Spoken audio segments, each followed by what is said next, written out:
All her children abandoned her, and for many years she lived in a crumbling house without heating, surrounded by cold and trash, forgotten by everyone. She slept in her coat, survived on whatever she could find, and every day thought she might not live through the next night. But one day, she decided to sort through the old boxes under her bed and discovered something her late husband had hidden for years. Subscribe so you don't miss the continuation, and write in the comments which city or country you're watching from. The settlement had once been a place that appeared on road signs, a name printed in block letters at the fork where the highway narrowed and turned toward the mountains. Now, the sign was rusted and half fallen into a ditch, its letters barely visible beneath peeling paint, as if the land itself were trying to erase the memory that people had ever built lives here. The bus came only twice a week, when it came at all, and in winter the road was so deeply buried in snowdrifts that the driver sometimes turned back rather than risk being trapped between white walls that looked solid until the wind changed and closed them again. The railroad branch that had once fed the town had been dismantled years earlier. The rails sold for scrap, leaving behind a raised scar of gravel where weeds grew stubbornly in the short summers. With the factory gone and the forest thinning from overcutting, the younger families had left first, then the shop closed, then the school. What remained were scattered houses inhabited by people who had run out of reasons to go anywhere else. In one of the farthest yards from the center of the settlement stood a house that most people no longer noticed. Its roof sagged under the weight of seasons it had not been repaired for, iron sheets torn loose by storms hanging like broken wings. The veranda leaned at an angle that suggested it would collapse if someone leaned too heavily against the railing. The windows had once been white-framed, but the paint had peeled so thoroughly that the wood beneath showed gray and swollen from moisture. Snow packed itself against the walls every winter, sealing the cracks until spring thaw revealed how much had entered the bones of the structure. Inside, the house had contracted into a single room. Doors to the other spaces were closed or blocked by piles of forgotten things, not because anyone had chosen to live this way, but because one person alone could not keep an entire building warm when the furnace had long stopped working. The air smelled of damp paper, old cloth, and something faintly sweet that came from forgotten food containers. Mice had left their traces in corners where no one had bent down for months. The floorboards creaked even when no one moved, responding to temperature changes like a body reacting to pain. The woman who lived there had once been known to everyone in the settlement. She had raised children who ran through these rooms shouting and fighting, had cooked meals large enough to fill the table and then some, had hung laundry in the yard that fluttered in bright colors against the sky. Now she was 80 years old and moved through the house with care, each step calculated, because a fall could mean hours on the floor with no one to hear. She slept in her coat, wrapped in layers of blankets that no longer held warmth the way they used to, her breath visible in the cold mornings as she pushed herself upright and waited for feeling to return to her fingers. Food was measured not by hunger, but by necessity. She counted the remaining tins of beans and soup, the half bag of rice she had been saving for weeks, the hard bread she softened in tea. Water came from melting snow in a dented pot because the pipes froze every winter, and she had long stopped trying to fix them. She learned to live with thirst, with hunger, with a body that ached more in the cold than it ever had in youth. The worst fear was not the pain, but the silence. Electricity could disappear without warning when the wind tore down the aging lines, and then the house would be dark except for a kerosene lamp that left soot marks on the ceiling. She listened constantly for the hum of power as if it were a heartbeat that told her the world had not forgotten her entirely. The contrast with what the house had once been was cruel. She remembered the evenings when her husband came home smelling of wood smoke and engine oil, his boots leaving muddy prints that she scolded him for while secretly grateful that he was there to make them. He had known every beam in the house, every loose board, every place where winter crept in, and he had fixed what needed fixing without ever talking about it. When he was alive, the cold never seemed to touch them. The children had grown up with the certainty that their home was solid, that walls meant protection, that someone would always be there to make things right. After his death, the house had changed quickly, as if it had been waiting for the moment when no one was strong enough to defend it. The children came at first, bringing boxes and promises, but their eyes did not rest on her face. They looked instead at the television, the tools in the shed, the old armchair that had belonged to their father. They spoke of selling things to make life easier, and she nodded because she was too tired to argue and because these were her children. She trusted them in the same way she always had, even when they took more than they said they would. Now she lived among the remains of all that, among piles of things she no longer had the strength to sort, each object a small monument to a life that had been large once and had slowly collapsed inward. The neighbors knew she was there, or at least they knew the house was not empty, because sometimes they saw a light through the dirty window. Few of them came close. They were afraid, perhaps, of seeing themselves in her future, afraid of acknowledging that this was where years of hard work could lead if the wrong people made the wrong choices. On this particular winter morning, she lay still for a long time after waking, listening to the wind claw at the walls. The cold was sharper than usual, a pain that settled into her bones and refused to be ignored. She felt the weight of the house above her, the slow, inevitable pull of gravity on beams that had not been repaired in too long, and she wondered, not for the first time, whether this would be the season when it finally gave up. The thought did not frighten her as much as it once had. What frightened her was the idea of being forgotten completely, of disappearing in a place no one cared to look anymore. Yet, even in that silence there remained a thin thread of memory that she could not bring herself to cut. Under the bed were boxes she had never opened after her husband's death. They were heavy with paper and years, and she had left them there because touching them felt like touching him, and she was not sure she could survive that. As she lay there, wrapped in her coat and blankets, she stared at the ceiling and tried to convince herself that she would get up, make tea, endure another day.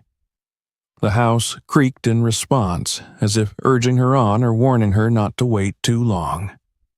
She did not yet know that this would be the day when the stillness of her life began to crack. The day when the forgotten boxes beneath her bed would become more than just relics. For now, all she knew was the cold, the quiet, and the weight of the past pressing down on a woman who had almost stopped believing she had a future at all. By the time the gray light of morning had fully settled into the room, the cold no longer felt like a single sensation, but like a layered presence, pressing in from every side. The house had its own language now, a vocabulary of creaks, sighs, and occasional sharp cracks when the wind struck the weakened roof. The woman lay for a long while listening to it all, and as she listened her thoughts drifted, as they always did in the quiet hours, back toward the first moment the house began to change. She could mark it with more precision than any calendar date. It had not started with the broken window or the sagging veranda. It had started with the absence of her husband's footsteps. He had been ill for longer than she admitted to anyone. At first, it had been small things, the way he paused on the stairs, the way his breath sounded too loud in the night, the way he pretended his trembling hands were only cold. The men of the settlement had always worn a certain stubbornness like a second coat, and he had been no different. He would not speak of weakness. He would not announce fear.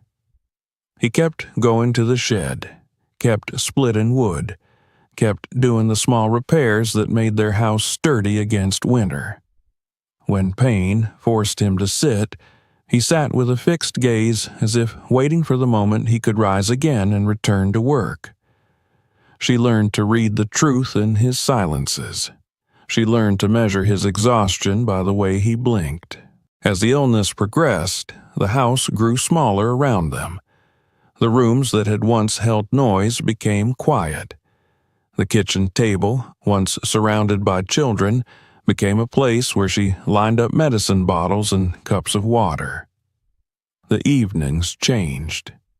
She began to fall asleep upright in a chair because he might need something in the night, because she did not want to miss a sound that could mean danger.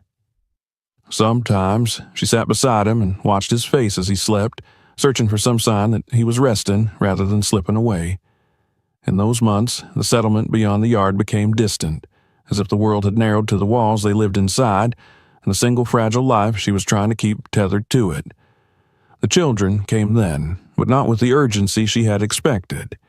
They arrived in turns, sometimes alone, sometimes in pairs, always with an air of inconvenience they tried to conceal. They stood in the doorway, wiping snow from their boots, asking the same questions she had already answered by phone. How is he? Has the doctor come? Is there anything we can do? They brought groceries once or twice, bags of food that looked generous until she realized they were mostly things that did not need cooking. They stayed for an hour, 2 at most, and then left again with the promises to return soon. She told herself their lives were busy. She told herself travel was difficult. She told herself all the excuses a mother tells herself to keep her heart from breaking before it has to. Her husband did not speak much in those visits. When he did, it was often about practical matters. He asked whether their cars were running, whether their jobs were steady, whether their children were healthy. He talked as if the future were a thing he could still plan for them, as if he were simply taking stock. She watched him from the kitchen, felt the tension in his shoulders when one of their sons mentioned money, or when one of their daughter's eyes drifted toward the shelves where he kept his tools. She noticed what he noticed. The children were older now with worries of their own, and some part of them had already begun to separate the man from the property he represented. It was not spoken openly, but it lay in the air like the smell of smoke after a fire has burned out. When he died, the house held the silence in a way that felt physical. The day itself passed in fragments. A phone call, hands that shook while dialing numbers she could barely see, neighbors arriving with faces drawn and careful. Someone brought soup. Someone brought a blanket. The funeral was simple, the ground hard with frost, the sky low and heavy. She remembered standing by the grave and feeling with a clarity that surprised her that something more than a person was being buried. He had been the hinge that held their family together, the quiet strength that made everyone assume the house would always be there. Without him, the structure of everything shifted. At first, the children behaved as expected. They arrived in a rush after the funeral, stepping into the house with loud voices and forced energy, talking about arrangements, about paperwork, about what needed to be done. They hugged her awkwardly, patted her shoulder, told her she must be strong. She clung to those gestures because she needed them to mean what they were supposed to mean. She needed to believe they were here for her, not just for what he had left behind. Then the language changed. It became the language of sorting, of deciding, of efficiency. One of her sons opened cabinets and announced that half the dishes were old and should be thrown out. A daughter frowned at the faded curtains and said it might be time to make things easier. The word easier appeared everywhere, as if it could soften what they were about to do. They said she did not need so much. They said the house was too large for one person. They said it would be better if things were sold and the money used sensibly. They spoke in calm tones, as if they were discussing weather, and she listened because she was exhausted and because grief had turned her thoughts sluggish. She did not have the strength to argue over a chair or a television. She assumed they would take what was unnecessary and leave what mattered. She assumed they understood the difference. The first things to go were the obvious ones. The old television that still worked, the spare refrigerator in the back room, the heavy wooden table her husband had built. They carried items out with practiced movements, loading them into vehicles, joking lightly with one another as if the work were a kind of normal family chore. She sat in her chair and watched, telling herself that this was temporary, that they would help her settle, that they would return things in some form. When she protested, it was not in anger, but in confusion. She asked where the table was going. She asked why the refrigerator was needed elsewhere. They replied with impatience hidden beneath courtesy, reminding her that she could not maintain such things anymore, that it was for her own good. For her own good became the second phrase that replaced what they could not say outright. Soon, they began to take items that were not merely practical, but personal. Her husband's tool chest vanished one afternoon while she was in the kitchen warming water. She noticed its absence because the corner of the room suddenly looked too empty, like a tooth missing from a familiar smile. When she asked about it, her son shrugged and said he would keep it safe. Safe where? She wanted to ask, but she heard the edge in his voice and swallowed the question. The clock that had hung in their hallway since their wedding disappeared next. She noticed because the wall held a paler square where it had been, as if the house itself remembered what had been removed. Her husband's worn jacket vanished from the hook by the door. A daughter said it was old and should be thrown away. The words hit her with a sharpness she could not explain. Old. As if age were a reason to discard something that had carried warmth. The deeper wound came with the papers. After the funeral, there were forms to sign, accounts to close, benefits to apply for.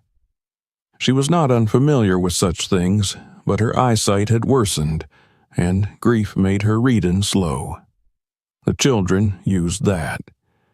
They spread documents on the table and tapped lines with their fingers, telling her to sign here, initial there, just for the records.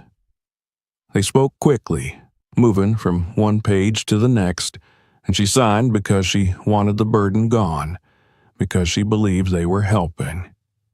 There were moments when her instincts stirred, when she asked to read something more carefully, but they sighed, looked at one another, reminded her that the funeral costs were high, that bills had to be handled, that she should not worry her head with details. She began to feel like a child in her own kitchen, being guided by people who assumed she could no longer understand her own life. Within weeks, letters began arriving addressed to her that made no sense. Notices of overdue payments, statements with amounts she did not recognize. She placed them in a pile on the dresser, meaning to ask her children when they came back, but they came back less and less. When she called, they told her not to fret, that everything was being handled. Sometimes they did not answer at all. The pile grew, and with it grew a quiet dread.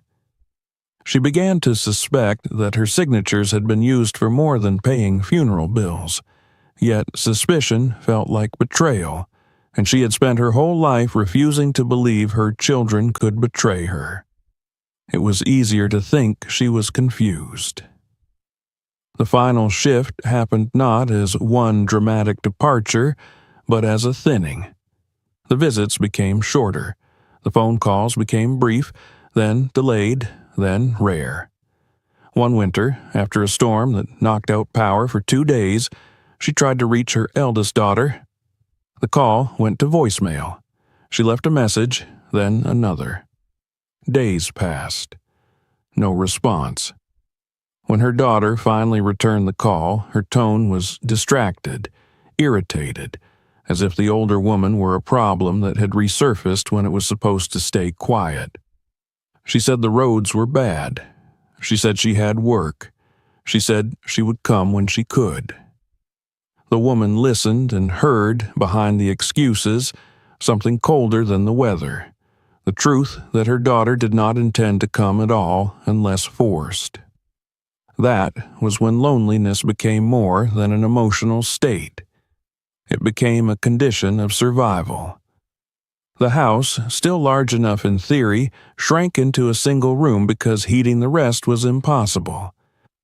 She dragged a mattress into the space near the kitchen because it was closest to the stove. She tried to make the old wood-burning heater work, but her strength was not what it had been. Splitting wood hurt her shoulders. Carrying it made her knees tremble. She learned to burn scraps instead, bits of old boards, broken furniture that no one wanted.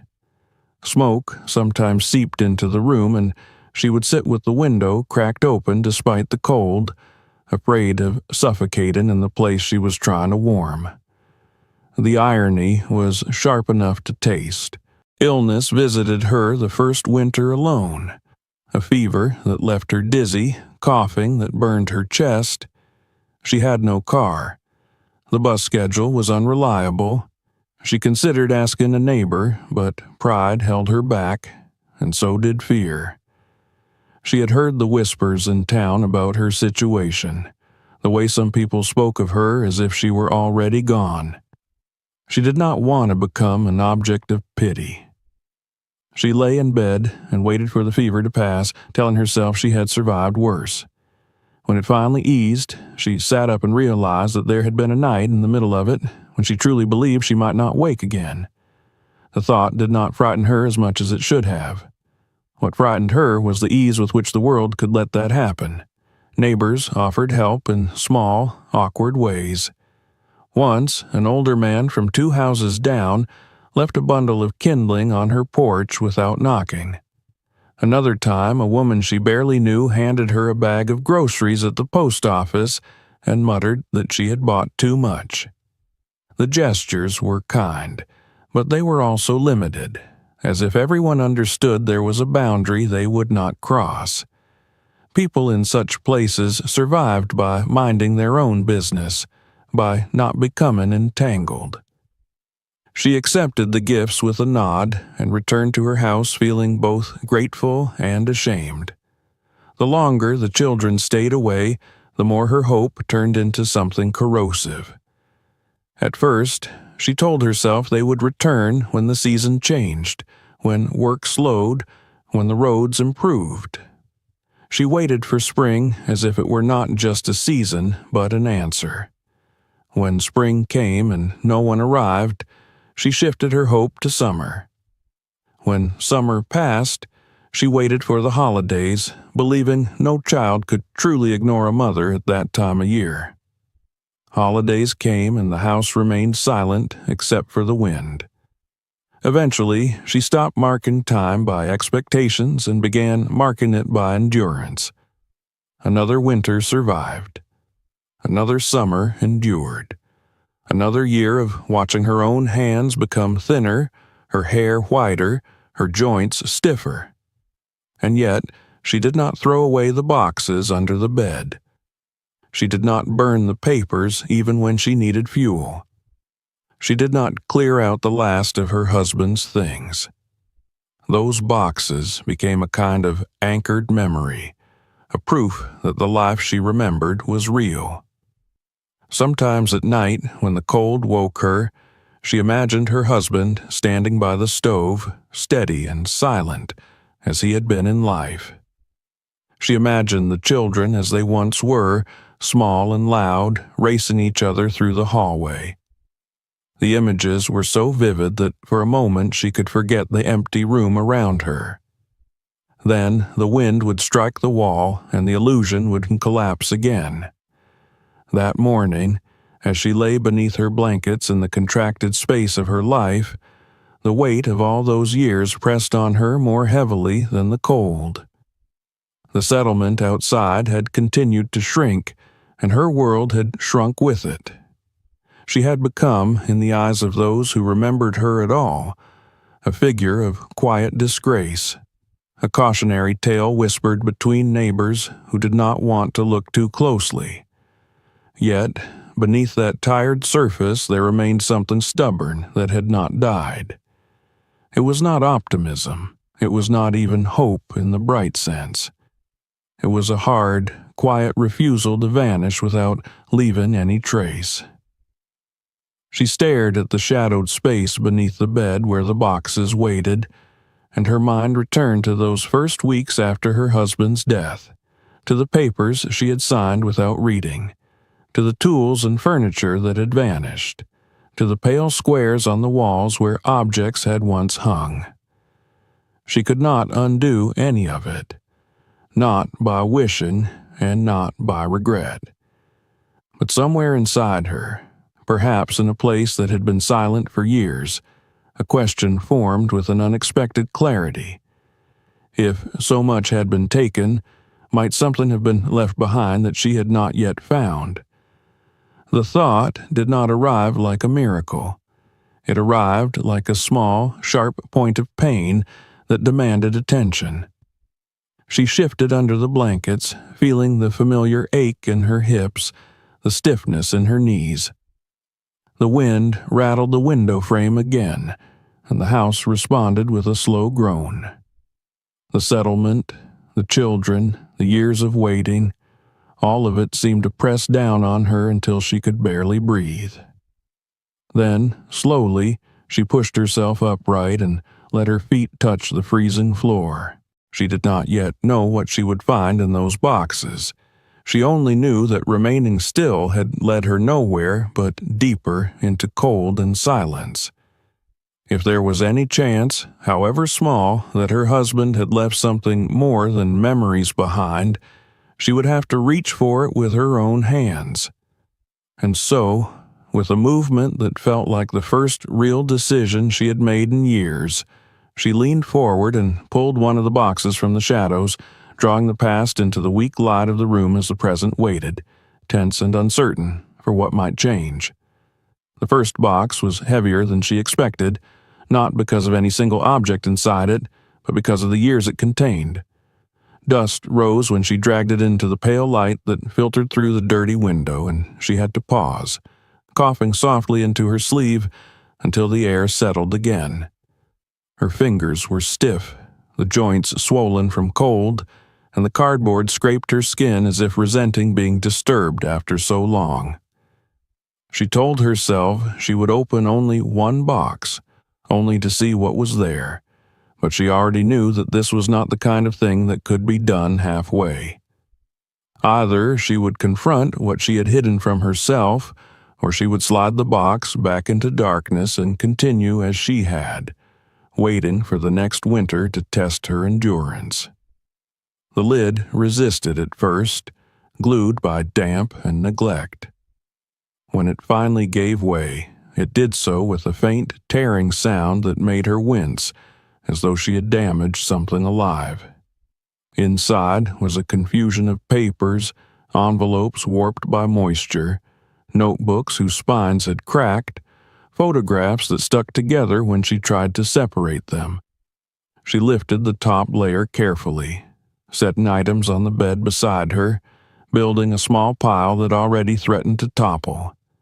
Each piece she touched seemed to carry a different season with it. A receipt for lumber from a year when the roof had last been repaired, a medical bill she barely remembered paying. A postcard from her eldest son when he had first left town, written in a hand that looked too young now, full of promise that no longer existed.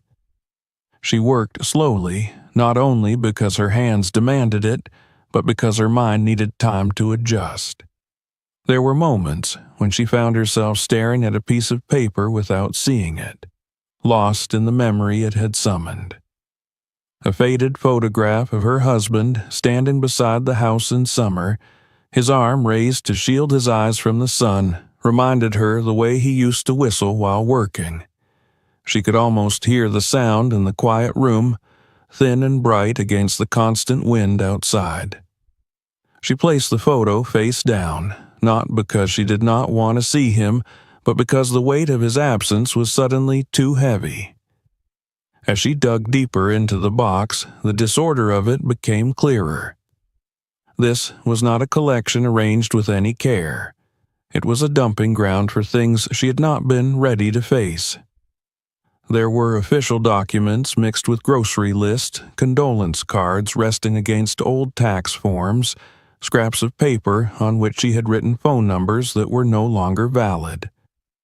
The chaos made her uneasy. She had always been a woman who valued order, who kept drawers labeled and shelves sorted, and yet here was the physical proof of how thoroughly grief had unraveled her habits. The box was a mirror of the years after her husband's death, a time when she had stopped believing that the future required preparation. She lifted another layer and uncovered a stack of letters tied together with fraying string. The knot was loose, as if it had been retied many times, and she recognized the bundle immediately. These were letters from her husband, written over the years when work or illness had kept him away from home for weeks at a time. She hesitated before touching them. There was a part of her that wanted to push the box aside and pretend she had never seen them, because opening those letters would mean reopening wounds she had worked hard to dull. Yet there was another part, stronger now, that insisted she needed to see everything. She untied the string and lifted the top letter, unfolding it with care. His handwriting filled the page, steady and familiar, and for a moment she forgot the cold, the settlement, the long years of abandonment. She was back in a different life, one where the absence of a loved one was temporary and bearable.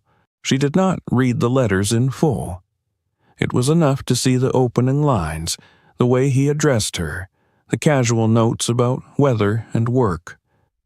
She returned them to the box with a tenderness she had not allowed herself in a long time. Beneath them lay more papers, some of them sealed in plastic sleeves to protect them from damp. Those caught her attention. Her husband had never been a man to overprotect anything except what he truly valued.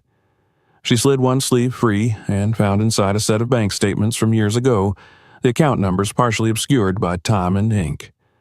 Her heart beat a little faster, not because she understood what they meant, but because the very fact of their preservation suggested intention. The next sleeve held a document that looked more official, with a bank logo she vaguely recognized and her husband's name printed clearly at the top. It was a contract of some sort, though the details were dense and written in language that made her eyes ache. She skimmed the lines, catching words like deposit, beneficiary, personal appearance. She did not yet grasp their significance, but a sense of importance settled over her like a thin, electric tension. She set the document aside and continued searching, driven now by something sharper than nostalgia. The second box yielded similar confusion. There were more letters, more receipts, even an old notebook in which her husband had once written down repair plans for the house, complete with rough drawings of beams and measurements. She traced one of the sketches with her finger, remembering how he used to explain such things to her, how he believed that understanding the structure of something made it less likely to fail. It was an odd thought now, given the state of the house around her, but it comforted her all the same. It was in the third box that she found the envelope. At first glance, it did not appear different from the others. It was yellowed with age, its corners softened by handling, but there was a care to it that the rest of the contents lacked.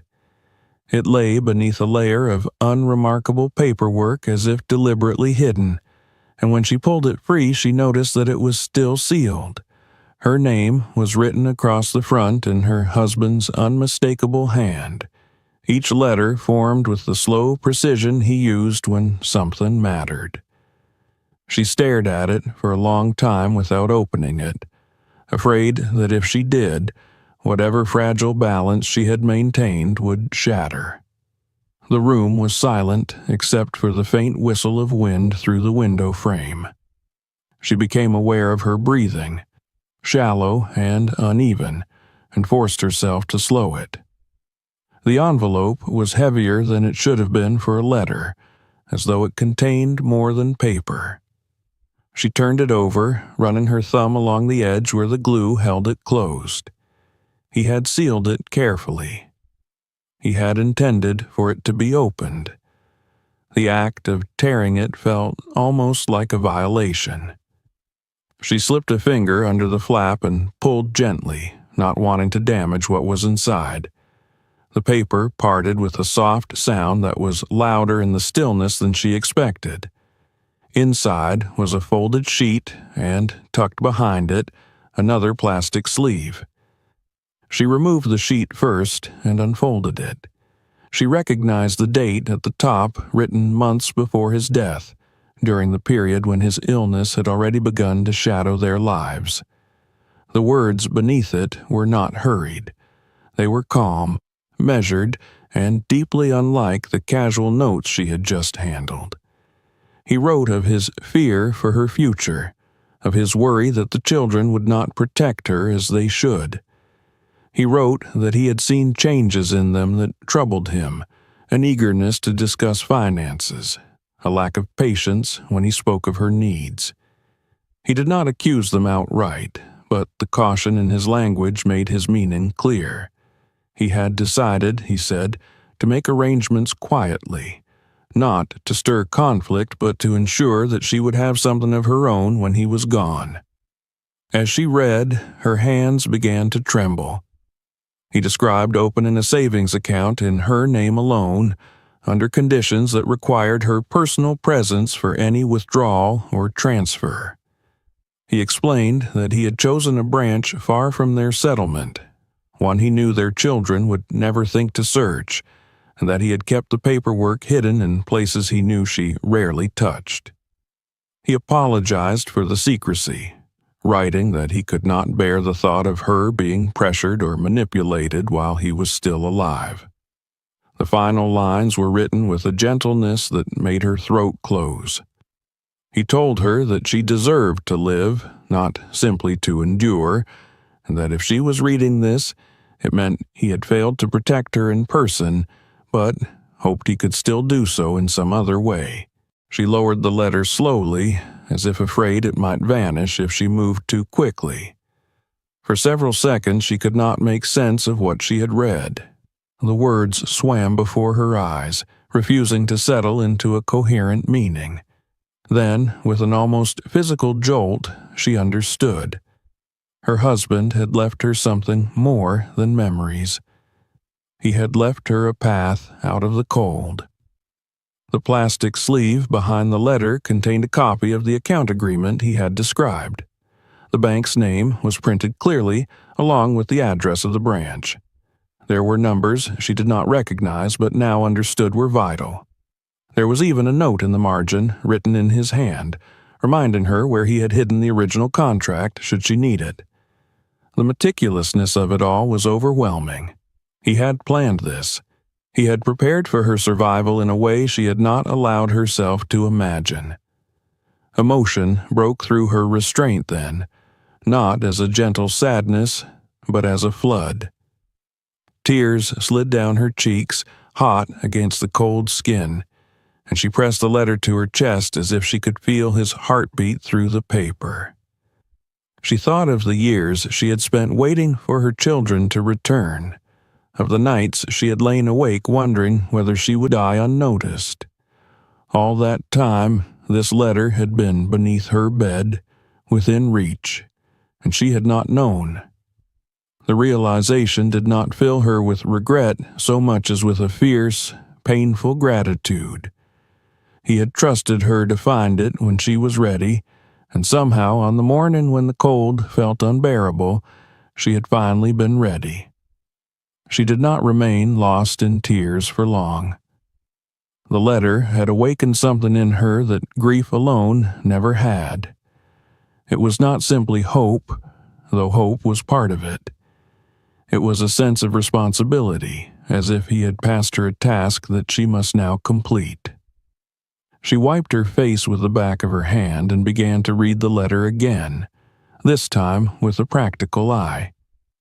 She noted the bank's location, the date he had opened the account, the specific phrasing he had used about personal appearance. She took a pencil from the bedside table and, on the back of an old envelope, began to write down what she would need. Identification. Proof of marriage. A way to travel to the branch. She did not yet know how she would obtain any of it, but she felt, for the first time in years, that there was something ahead of her that was worth the effort. The cold in the room seemed less oppressive as she worked, though she knew it had not changed. The wind still rattled the windows, and the heater was still cold. Yet the space around her no longer felt like a tomb. It felt like a place where something had begun. When she finally folded the letter and slid it carefully into the pocket of her coat, she did so with a deliberate tenderness, as if sealing a pact.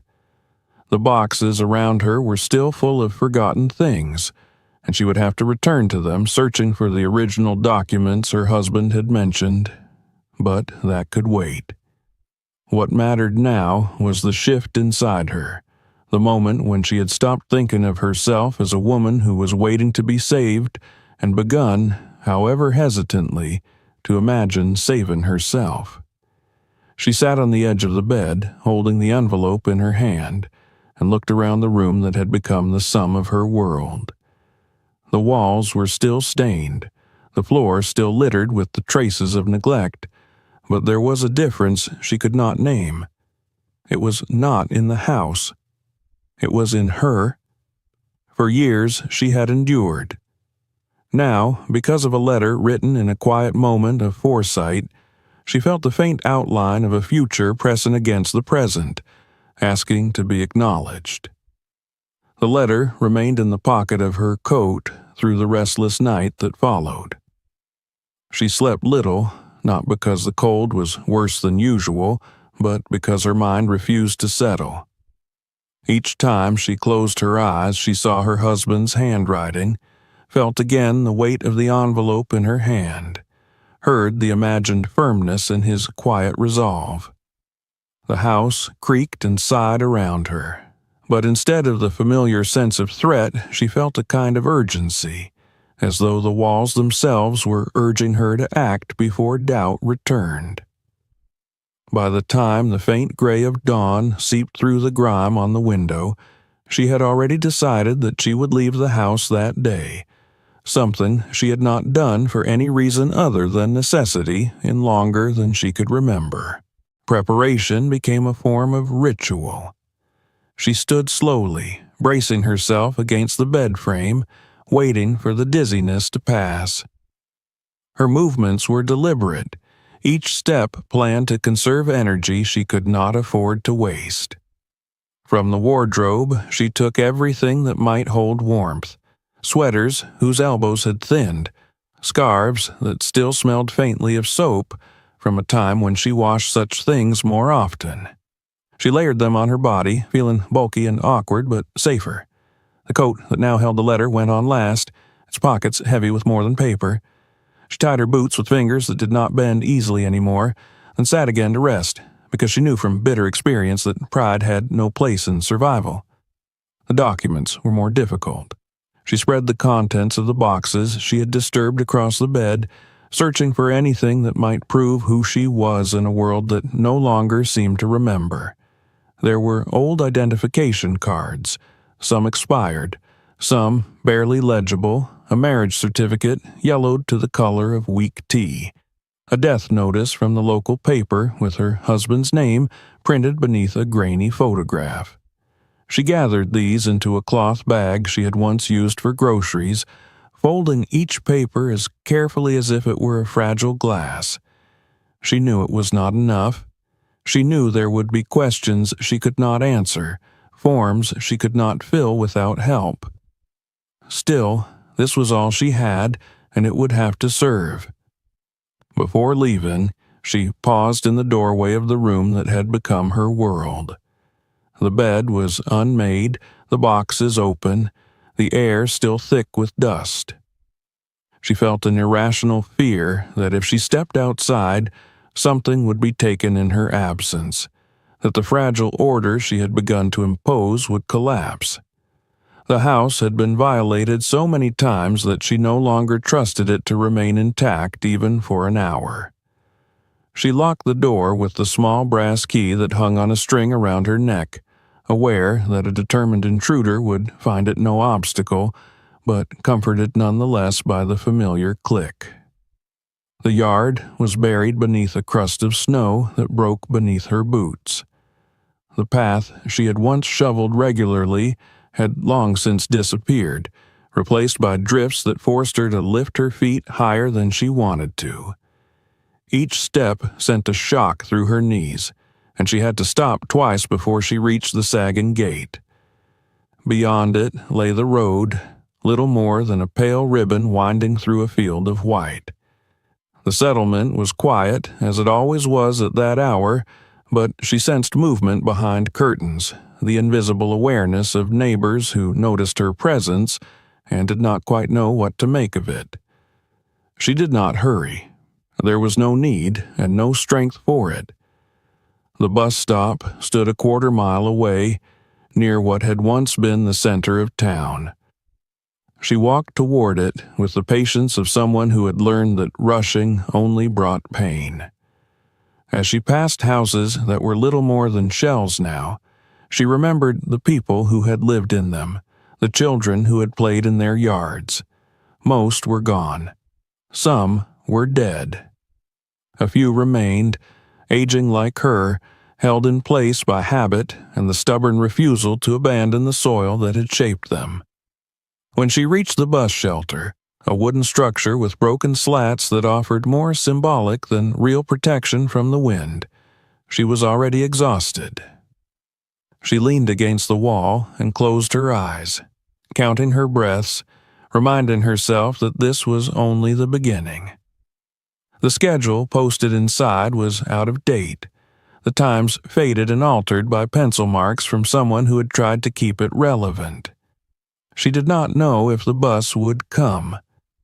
She had learned not to assume anything in this place. When it finally appeared, a dark shape emerging from the curve of the road, she felt a surge of relief that startled her. She climbed the steps with the driver's help, her bag clutched to her chest, and took a seat near the front where she could steady herself. The ride to the nearest town took nearly an hour, winding through forests that had been thinned by years of cutting, past abandoned mills and frozen streams. She watched it all with the eyes of someone seeing a world she had almost forgotten. When the bus stopped at last, she stepped down onto a pavement that felt foreign beneath her feet. The buildings here were larger, newer, their windows clear, their doors automatic. She stood for a moment in the swirl of people who did not notice her, who brushed past with phones in their hands and coffee cups steaming, and she felt as though she had crossed into another century. The archive was housed in a low brick building that had once been a school. Inside, the air was warmer, but it carried the dry, papery scent of stored records. She approached the desk hesitantly, unsure how to begin. The woman behind the counter asked her what she needed, and for a moment she could not answer, because the truth seemed too large to compress into a sentence. She managed to say that she was looking for records related to her husband, to their marriage, to any financial matters that might have been recorded. The woman nodded, took her name, and began to type. It was the first time in years that someone had treated her request as legitimate, and the simple act of being heard steadied her more than she expected. The process was not simple. Some files were stored elsewhere. Some had been archived under outdated systems. She was told to fill out forms, to provide identification she did not fully possess, to wait while requests were sent to other offices. She moved from desk to desk, carrying her bag like a talisman, answering questions that felt intrusive but necessary. Each delay was a reminder that the world operated on rules she had been absent from for too long, and that she would have to learn them again if she wished to claim what her husband had left. From the archive, she went to the bank, guided by the address written in her husband's careful hand. The building was a gleaming structure of glass and metal, its interior bright with screens and polished counters. She felt out of place immediately, aware of the contrast between her worn coat and the clean lines of the lobby. When she explained why she had come, the receptionist's smile faded into a neutral expression that held no judgment, but also no promise. She was asked for identification, for account numbers, for documents she could not yet provide. She showed the letter, hoping it would serve as a proof of something, but it was accepted only as a personal item, not as evidence. The rules were clear. Without proper identification and confirmation of her status as beneficiary, nothing could be done. She left the bank with a mixture of disappointment and resolve. She had not expected success on the first attempt, not truly. What surprised her was the absence of humiliation. For once, she did not feel like someone begging for scraps. She felt like someone beginning a task that would require patience and persistence, qualities she had honed over a lifetime of making do. The journey back to the settlement was slower. The afternoon had grown colder and fatigue pressed on her shoulders. She slept on the bus, waking with a start when it stopped, then made the long walk back to her house in fading light. The yard looked different in the dusk, more forbidding, as if it were testing her commitment. She unlocked the door and stepped inside, closing it behind her with a decisive motion that surprised her with its firmness. She set her bag on the table and took out the letter, placing it where she could see it. The room was still cold, still cluttered, still marked by neglect, but it no longer felt like the end of a story. It felt like the beginning of a process. She had been told no, and she had accepted it, not as defeat, but as information. She now knew what stood between her and the future her husband had tried to secure. The path would be long and humiliating at times, but she had taken the first step beyond her threshold, and there was no going back to waiting in the dark. The next morning arrived not with clarity, but with a familiar ache that spread through her limbs before she even opened her eyes. Yet something had shifted. The house was still cold, the air still heavy with the smell of dust and damp, but the weight of the previous day's effort had not crushed her. Instead, it had carved out a narrow channel in her mind, a path she could follow if she resisted the temptation to retreat into the stillness that had once seemed so safe. She rose slowly, wrapping herself in the same layers of clothing, but this time the act felt purposeful rather than desperate. There were tasks to complete, steps to take, and no one else would take them for her. Her first goal was to restore the most basic proof of her existence. The identification cards she had found were not enough, and the bank's polite refusal echoed in her memory like a warning bell.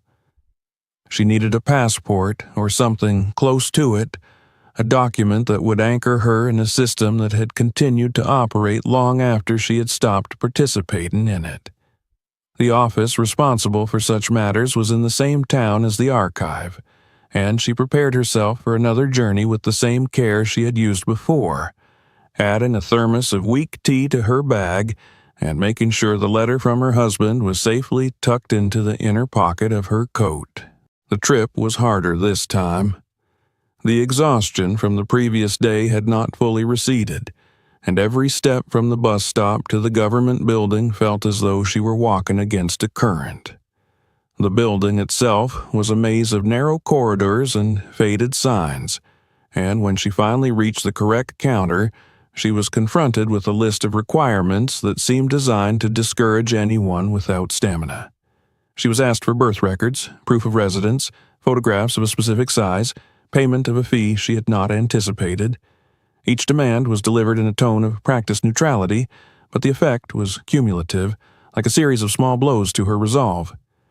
She answered questions she had not been asked in decades, giving her full name, the names of her parents, the place where she had been born. Some of the details felt unreal, as if they belonged to someone else's story rather than her own. She was sent to one desk to obtain a form, then to another to submit it, then back again, because she had not initialed the correct box. She did not argue. She had learned in the archive that anger wasted energy she could not spare. Instead, she watched carefully, memorizing the rhythm of the process, the phrases that mattered, the way to stand so that she was not overlooked. The lack of money for the required fee was a more serious obstacle. She explained her situation as simply as she could, not embellishing, not pleading, but stating that she did not have immediate access to funds. The clerk's expression softened almost imperceptibly, and after a pause she was told about a temporary identification document that could be issued under certain circumstances. It would not solve all her problems, but it would allow her to proceed with other requests. The relief she felt was not the explosive joy she had once associated with good news, but a quieter easing of tension, as if a tightly knotted rope had loosened a fraction. Obtaining that temporary document took most of the day. By the time she stepped back into the cold air outside, the sun was already low, staining the snow with pale gold. She returned home with the paper held like a fragile promise in her bag, aware that it was only a first step, but grateful for its existence. She placed it carefully beside the letter on the table, creating a small island of order in the chaos of her living space. The following days settled into a rhythm that was both exhausting and strangely invigorating. Each morning, she set out with a list she had written in a trembling hand, noting which office she would visit and which documents she would request. Some days, she returned with nothing but a new form to fill out. Other days, she came back with copies of old records that confirmed pieces of her life she had almost forgotten. Her marriage certificate bearing the faded seal of a clerk who had long since retired, a record of her husband's employment that linked his name to a company that no longer existed. She learned to carry snacks in her bag, to rest when she could, to accept that she would have to make the same trip many times before it yielded anything like resolution. As her file grew thicker, so did the evidence of what had been done in her name without her understanding. Letters from creditors arrived with alarming regularity, and now, armed with some knowledge of the system, she could see patterns in them that had once seemed random. Accounts had been opened, loans taken, all bearing her signature or a mark that resembled it. The implications were terrifying. It was one thing to be abandoned. It was another to be actively exploited. She began to make copies of every letter, to mark the dates, to keep a ledger of sorts that tracked the unraveling of her financial identity. The act of documentation, tedious as it was, gave her a sense of control she had not felt since before her husband's death.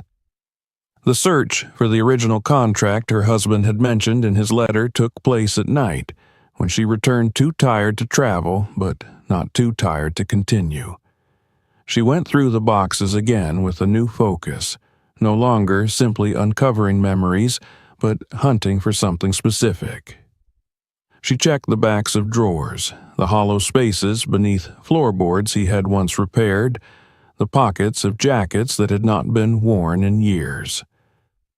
Sometimes she was sure she was close, that she had overlooked some obvious hiding place, and the frustration left her trembling with fatigue. Yet she persisted, guided by the certainty that her husband had been precise in his instructions. If he said he had hidden the document in a place she rarely touched, then that was where it would be. One evening, after hours of searching that left her dizzy, she noticed a detail she had overlooked before. In the small desk that had belonged to her husband, there was a drawer that did not slide as smoothly as the others. She had assumed it was simply warped with age, but now she felt the resistance more clearly, a faint catch that suggested something behind the visible back panel. With careful pressure, she pried at the seam, and to her astonishment, the thin wooden panel gave way, revealing a narrow cavity. Inside, wrapped in oilcloth, was a bundle of papers that bore the same bank logo she had seen in the plastic sleeve. Her hands shook as she drew them out, unwrapped them, and confirmed that they were the original contract, complete with signatures and stamps that lent them an authority the copies lacked. The discovery left her weak with relief. She sat on the edge of the bed, the papers spread across her lap, and allowed herself a few moments of stillness. The house around her remained cold and dim, but the presence of those documents changed its atmosphere. They were tangible proof that her husband's plan was not a dream or a misunderstanding, but a deliberate act designed to protect her. She placed them in a new folder, one she labeled in her own hand, and added it to the growing stack on the table. Armed with the original contract and her temporary identification, she returned to the bank. This time, the interaction was different from the beginning. The receptionist's neutral smile was replaced by attentive interest when she presented the folder. The staff member who examined the papers did so with care, calling over a supervisor, making copies, noting account numbers. She was still told that further verification was required, that procedures could not be rushed, but she sensed that the balance had shifted. The institution that had once seemed impenetrable now had to acknowledge her claim. Parallel to this progress ran the darker thread of discovering how deeply her children had involved themselves in her affairs. When she visited a legal aid office recommended by one of the clerks at the archive, she laid out her documents and letters on the desk and watched as the young attorney's expression grew grave. She was told, in careful language, that there were indications of fraud, that the signatures on some of the papers were inconsistent, that there were grounds for investigation. Hearing it framed in legal terms stripped away the last remnants of denial she had clung to. This was not merely a family tragedy, it was a crime. The prospect of confronting that reality frightened her more than any winter ever had. She had spent her life defining herself as a mother, and now she was being asked to acknowledge that her children had harmed her in ways that might require formal redress. She wrestled with the idea at night, lying awake in the cold, imagining their faces, their voices, the way they had once laughed in the same room she now navigated alone. Yet, each morning she woke with the same understanding. If she did nothing, she would not only lose the future her husband had tried to secure, but also allow her own erasure to continue unchecked. She began to collect evidence with the same diligence she had once applied to caring for her family. She made copies of suspicious documents, requested transaction histories, asked questions that would have embarrassed her before. The people she dealt with responded to this change in her demeanor, taking her more seriously, explaining processes rather than dismissing her with vague assurances. She was still an old woman in worn clothes, but she was no longer invisible. The strain of it all took its toll. Some evenings she returned home barely able to stand, her joints swollen, her head pounding with information she struggled to retain. There were moments when she thought of abandoning the effort, of letting the cold and silence reclaim their territory. But then she would see the folder on the table, the neat stack of papers that represented weeks of struggle, and something inside her would harden. This was no longer about money alone. It was about asserting that her life had value, that she was not merely a remnant of a story that had ended. By the end of the week, her table was crowded with folders, envelopes, and notebooks. She had begun to keep a ledger in which she recorded every interaction, every name, every date, creating a narrative of her own that the system could not easily dismiss. She knew that the road ahead would be long and that success was far from guaranteed. Yet, she also knew that she had crossed a threshold more significant than the one that separated her house from the road. She had begun to claim, in small, stubborn increments, the right to be alive in a world that had too nearly forgotten her. The winter deepened while she waited, but it no longer owned her in the same way it once had. The cold still pressed into the house, still traced its invisible lines along the walls and through the floorboards, yet now it met resistance. On the table, where once there had been nothing but unpaid bills and dust, lay a growing collection of folders, each carefully labeled in her uneven hand. The act of arranging them had become a ritual that steadied her, a way of reminding herself that disorder could be challenged even in a life that had seemed to unravel beyond repair. The original contract her husband had hidden behind the false panel in his desk was now the heart of that order. She took it out often, not because she needed to reread it, but because its physical presence reassured her that his foresight had been real. The paper bore the weight of official seals and signatures, of dates written with intention rather than accident. Each time she touched it, she imagined his fingers doing the same, imagined him closing the drawer with quiet satisfaction, certain that this small act of secrecy might one day mean the difference between her survival and her disappearance. Her second visit to the bank marked the point at which her struggle began to shift from solitary effort to something shared, however reluctantly, with the system she had once feared. This time, she was not stopped at the threshold by a polite refusal. She was led into a small office with a desk that bore a nameplate and a chair that creaked when she lowered herself into it. The manager examined the documents without hurry, tracing lines with a pen, making notes on a yellow pad. She watched his face, searching for signs of dismissal or disbelief, and found neither. Instead, there was a careful neutrality that suggested he understood the seriousness of what lay before him. She was told that the account existed exactly as her husband had described, that it had remained untouched since his death, protected by conditions that required her personal appearance and verified identification. The words struck her with a force that left her lightheaded. For years, she had feared that whatever he had arranged would be gone, swallowed by the same forces that had taken everything else. To learn that it had endured was to feel a door open in a room she had assumed was sealed. The process, however, was far from complete. The bank was obligated to conduct its own verification to ensure that she was indeed the beneficiary, that no fraudulent claims were attached to the account. They requested further documents, including proof of her husband's death, confirmation of her marriage, and evidence that she had not granted anyone power of attorney that might compromise the arrangement. She agreed to everything, noting the requirements in her ledger, asking for copies of the requests so she could track their progress.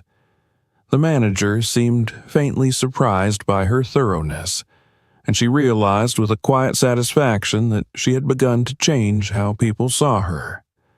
While the bank worked through its procedures, another process unfolded in parallel, one that touched the darker side of her family's involvement. The legal aid office she had approached took her case seriously once the pattern of irregularities became clear. They requested transaction histories from creditors, copies of documents she had signed, any correspondence that mentioned her name in connection with accounts she did not recognize. Each new piece of information added weight to the suspicion that her children had not merely neglected her, but had actively exploited her vulnerability. The idea that her own flesh and blood could be responsible for such harm had taken time to accept. But now that it had settled into her understanding, it no longer paralyzed her. Instead, it fueled a strange, steady determination. She had spent her life caring for others, excusing their failings, absorbing the consequences of their mistakes. This time, the consequences were hers to bear alone, and she would not do so quietly. The days grew shorter, and her journeys between the settlement and the town became more arduous. There were mornings when her joints swelled so painfully that she considered staying in bed, telling herself she could rest just one day. Yet, each time she felt that pull, she reached for the ledger, opened it to the last completed page, and saw the accumulation of effort represented there. It was not a record of triumphs, but of persistence, and it reminded her that progress in such matters was measured not in leaps, but in inches. One afternoon, as she sat in the legal aid office waiting for a meeting, she overheard a conversation between two staff members discussing a case of elder abuse. The phrase lodged in her mind with uncomfortable clarity. It was not a term she had applied to herself. She had thought of her situation in softer, more forgiving words, as misunderstanding or family conflict. Now, hearing it named, she felt a jolt of recognition. The realization did not come with rage, but with a grim lucidity. What had happened to her was not an accident of circumstance, but a pattern that others had suffered before her. The legal process advanced in cautious steps. Letters were sent to institutions requesting information. Subpoenas were discussed in language that made her dizzy, full of conditional phrases and legal terms she could not fully grasp. Yet, beneath the complexity lay a simple truth. The evidence suggested that signatures attributed to her were inconsistent with her known handwriting, that accounts had been opened in her name without her informed consent. These were not mere errors. They were breaches of trust that could not be undone by apologies. Amid this, she received the first tangible sign that the system was beginning to respond. A small envelope arrived in the mail bearing the bank's return address. Her hands shook as she opened it, afraid that it would contain another request for documentation she could not provide. Instead, it was a notice acknowledging her claim to the account and confirming that the verification process was underway. It did not promise immediate access to funds, but it recognized her as a participant rather than an obstacle. The emotional impact of that recognition was difficult to articulate. She had spent years being spoken over, spoken for, or not spoken to at all. Now, in the impersonal language of a financial institution, her existence was being affirmed. She sat at the table, the letter before her, and allowed herself to imagine a future that was not defined solely by survival. That future, however, was not to be handed to her easily. The weeks that followed were marked by delays, requests for clarification, and moments of acute frustration. There were days when she traveled to town only to be told that the person she needed to see was unavailable, that she would have to return another time. There were phone calls she struggled to understand, messages left on machines she barely knew how to use. Each obstacle threatened to erode the fragile momentum she had built, yet there were also small victories that sustained her. A social worker, alerted to her case by the legal aid office, arranged for temporary assistance that provided her with food deliveries and, most importantly, a supply of firewood. The first time she lit the stove with wood she had not scavenged or begged for, she felt a quiet dignity return to her. The heat that spread through the room was not merely physical, it was the warmth of being seen. Neighbors began to notice the change. Smoke rose from her chimney more consistently. The light in her window no longer flickered out at unpredictable hours. A woman from down the road stopped by one afternoon with a loaf of bread, hesitating on the threshold as if unsure she was welcome. The visitor's presence was awkward, the conversation halting, but the gesture itself spoke volumes. Word had spread that something was happening, that the old woman in the sagging house was no longer waiting for the end. The bank's verification process reached its decisive stage on a day when the sky hung low and heavy over the town. She sat in the same small office as before, her folder open on her lap while the manager explained the final steps. The account, he said, had been confirmed as belonging to her husband, with her designated as the sole beneficiary. The conditions he had set were unusual, but legally sound, and they had prevented any unauthorized access since his death. Hearing this, she closed her eyes briefly, absorbing the magnitude of his foresight. He had anticipated not only neglect but active interference, and he had built a barrier strong enough to hold. She was also informed that the bank had flagged previous attempts to access the account using questionable documentation, attempts that aligned disturbingly with the period when her children had last visited. The manager did not accuse, but the implication was unmistakable. She nodded, feeling a tightness in her chest that was not entirely pain. It was the sensation of a long-suspected truth being spoken aloud in a place that could not ignore it. Leaving the bank that day, she carried with her a document confirming that the funds would soon be available, pending the completion of a few remaining formalities. The paper was light, yet it felt heavier than anything she had held in years, weighted with the promise of stability and the echo of her husband's care. She returned to the settlement with it folded carefully in her bag, aware that the most difficult part of her journey might not be over, but that its direction had irrevocably changed. At home, she placed the confirmation beside the letter, the two pieces of paper forming a quiet dialogue across the table. Outside, the wind howled as it always had, indifferent to human plans. Inside, she moved through the room with a deliberateness that bordered on reverence, tidying a corner, washing a cup, lighting the stove. These were small acts, yet each one asserted her presence in a world that had tried to erase her. The truth was beginning to work, not as a sudden miracle, but as a slow, relentless force that reshaped the boundaries of what she had thought possible. When the bank finally released the funds, the moment did not arrive with ceremony or fanfare. There was no dramatic scene, no swelling of music in the background of her life, only a quiet confirmation printed on thin paper, and the simple fact that her name now stood beside numbers that no longer belonged to someone else. She held the statement in both hands, reading it slowly, not because she struggled with the figures, but because she needed time to accept that the struggle she had carried alone for so long had begun to lift.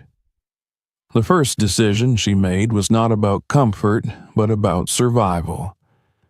She went through the stack of letters that had haunted her for years, the notices of unpaid bills and threats of penalties, and she began to make calls.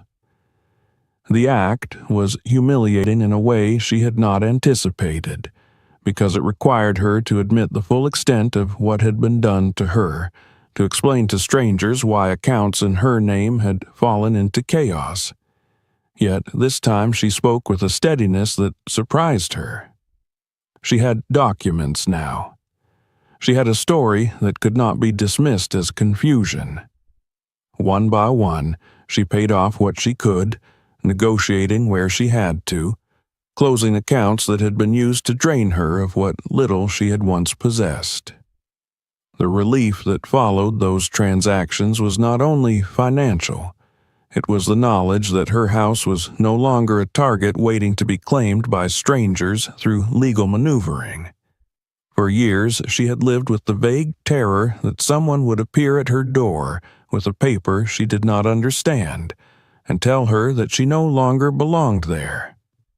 That fear loosened its grip as she watched the debts shrink to nothing.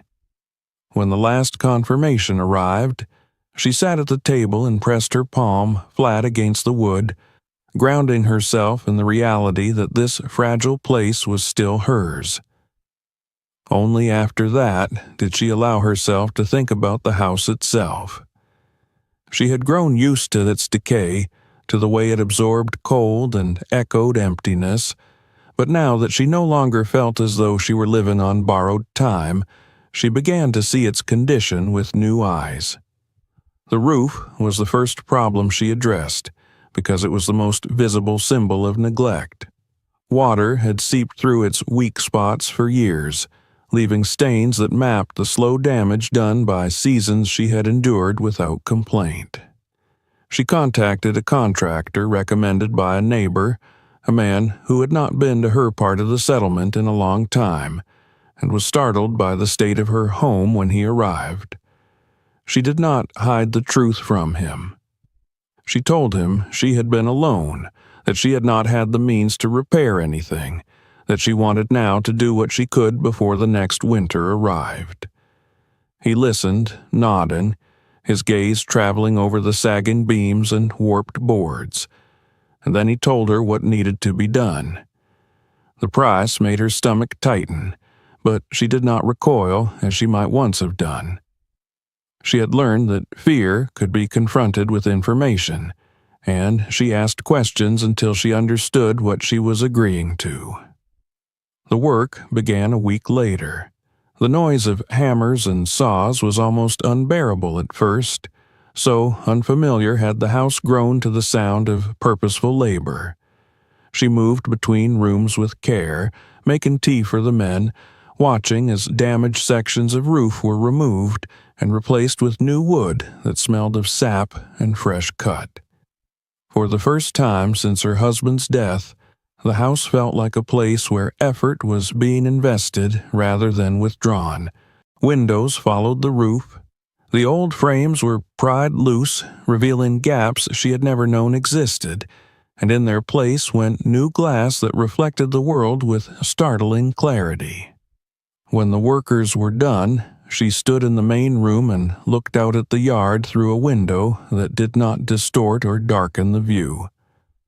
The settlement still looked as abandoned as ever, but the barrier between her and it had changed. Cold no longer slipped through the cracks with the same insistence. The air held itself. The stove was repaired next. A technician came to inspect it, shaking his head at the improvisations she had made to keep it running. He replaced parts that had long since failed, sealed leaks she had not been able to reach, and showed her how to regulate the heat more efficiently. The first night she lit it afterward, the warmth spread evenly through the room, not in the erratic burst she had come to expect, but in a steady, comforting presence. She sat close to it, her hands extended, marveling at the way her fingers did not go numb after only a few minutes. With the major repairs completed, she turned her attention inward, to the smaller changes that together reshaped her daily life. She bought a proper mattress to replace the sagging one she had dragged from room to room, choosing one that supported her aching joints and allowed her to sleep without waking in pain. She replaced broken chairs with sturdy ones that did not threaten to collapse beneath her weight. These purchases were not extravagant, yet each felt like a declaration that she was no longer merely surviving. Cleaning the house was a task she approached with mixed emotions. The piles of discarded things had been an embarrassment for so long that she had learned to look past them, to accept them as inevitable. Now, as she began to gather them into bags, she realized how deeply they had infiltrated her sense of self. Each piece of trash removed felt like shedding a layer of the hopelessness that had clung to her.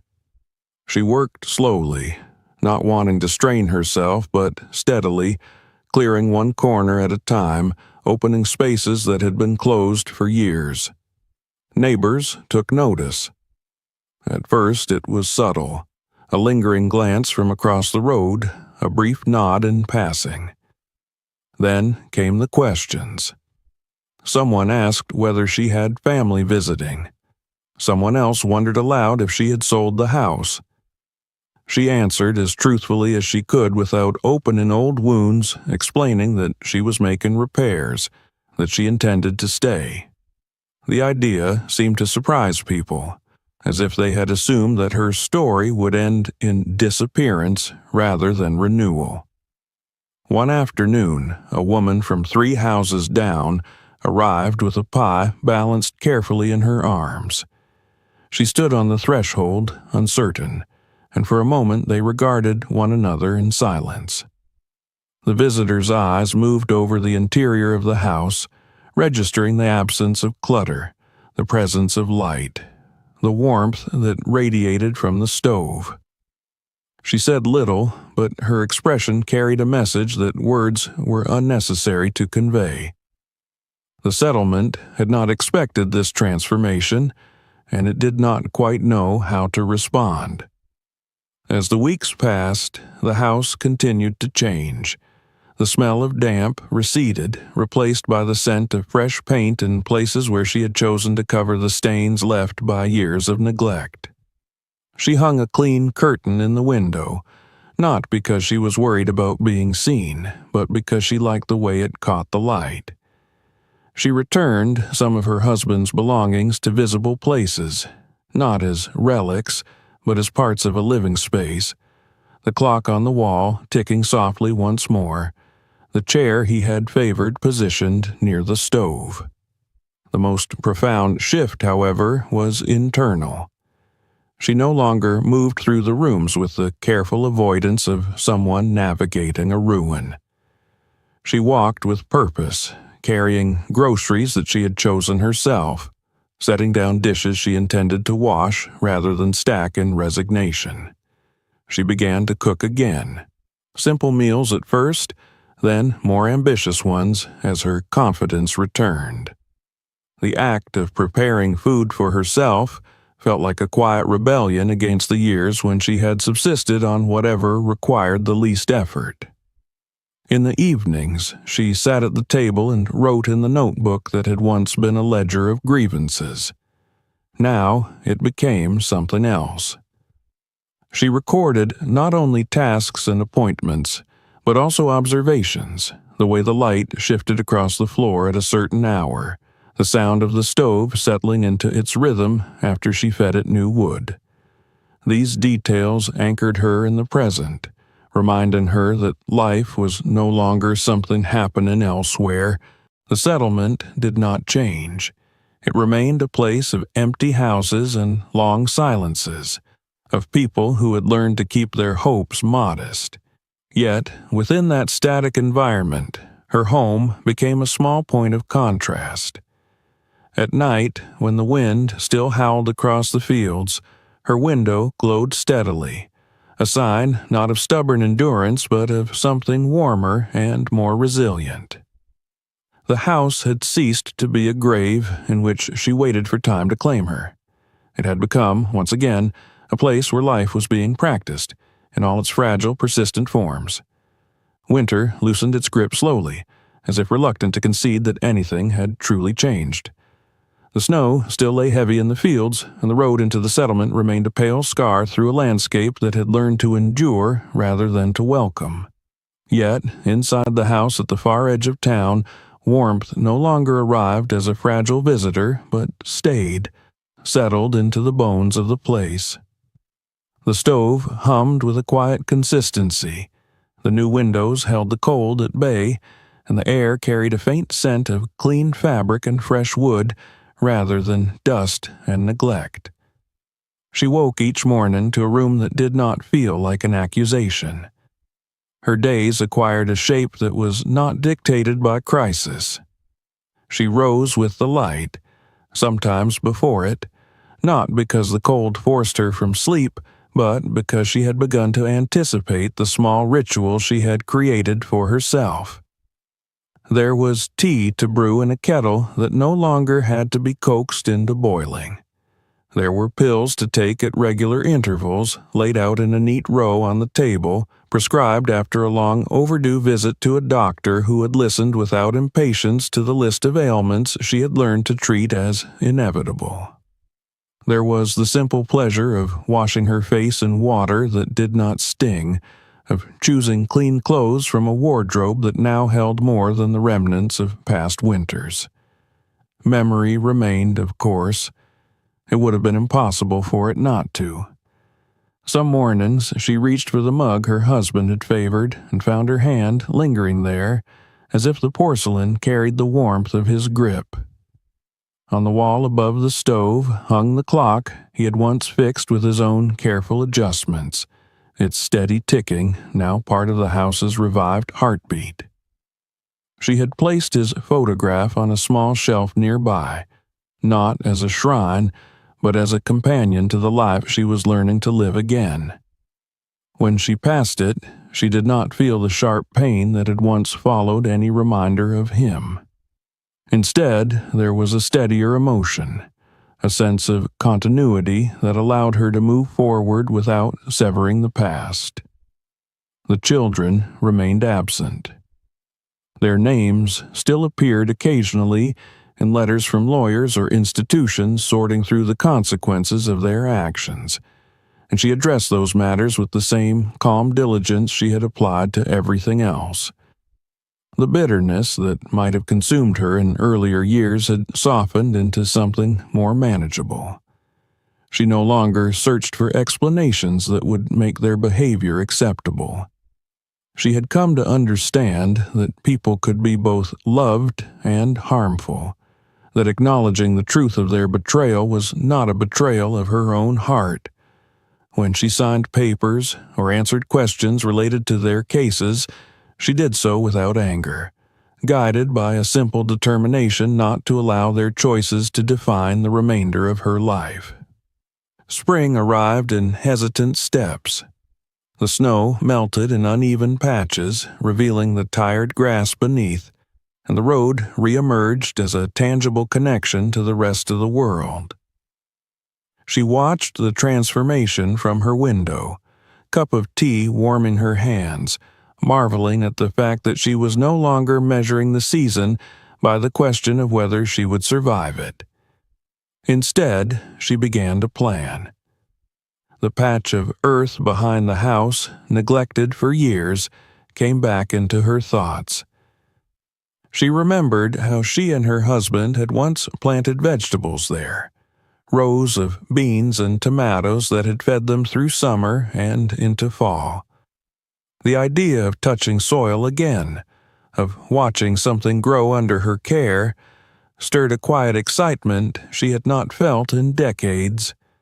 On a mild afternoon, she pulled on her coat and ventured into the yard, not because she had to fetch something or attend to a repair, but simply to stand where the garden had once been. The ground was still hard, but she could see where the borders had been, where the trellis had leaned before collapsing under its own weight. She imagined rebuilding it, not all at once, but piece by piece, as her strength allowed. The vision was modest, perhaps even naive given her age, yet it carried a promise that felt larger than practicality. Her interactions with the settlement changed as well. The neighbors, who had once avoided her out of discomfort or fear, now greeted her with tentative warmth. There were brief conversations at the post office, nods exchanged on the road, an invitation to share coffee that she accepted with some trepidation and left with a sense of cautious connection. She did not seek to become the center of attention, but she no longer hid. The light in her window had drawn notice, and with it came the recognition that she was not merely a relic of the town's past, but a participant in its present. The notebook on her table transformed into something closer to a diary. She wrote not only of appointments and tasks, but of thoughts she had never bothered to articulate before. She wrote about the way the house sounded different now, the creak of a floorboard that had been reinforced, the softer echo in a room that no longer held so much clutter. She wrote about the fear that still surfaced unexpectedly, the momentary panic that she might wake to find everything undone, and the relief that followed when she realized that this time the change was not a dream.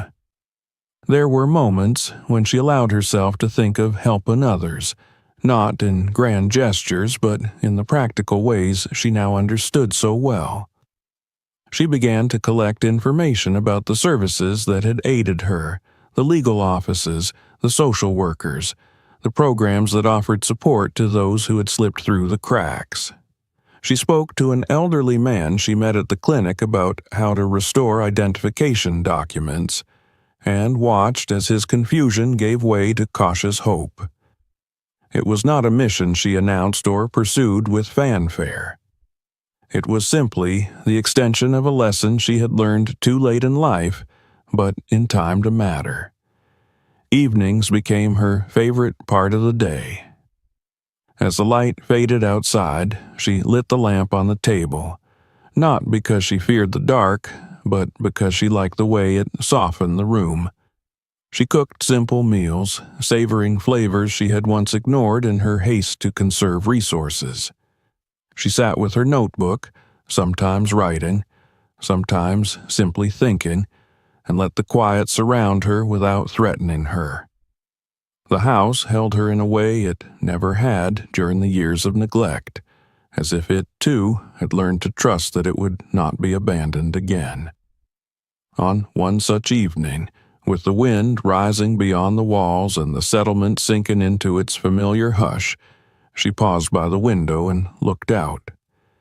The road was empty, the fields dark, but the reflection of her own room shone clearly in the glass. She saw the table, the chair, the soft glow of the lamp, and herself standing there, older than she had ever imagined she would be, yet somehow more present in her own life than she had been in decades. She reached into the pocket of her coat, where the letter from her husband still rested, and unfolded it with the same care she had used the first time. The words no longer felt like a lifeline thrown to a drowning woman. They felt like a foundation, something solid beneath her feet.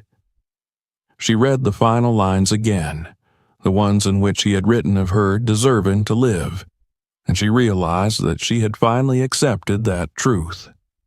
The settlement would likely continue to fade, its houses emptying one by one, its young people leaving for places that promised more than endurance. Her children might never return in any meaningful sense. None of that altered what had taken root within her. She was no longer measuring her days by what she had lost or by how long she could hold on. She was measuring them by what she chose to do with the time that remained. Outside, the night closed in, quiet and implacable as ever. Inside, her window glowed steadily, a small but unmistakable sign that the story of her life had not ended with abandonment and cold. It had turned, improbably and irrevocably, toward something else. Toward life, not as a mere continuation of survival, but as an act of presence, a refusal to vanish, a gentle insistence that even in the most forgotten corners of the world, a single person could begin again.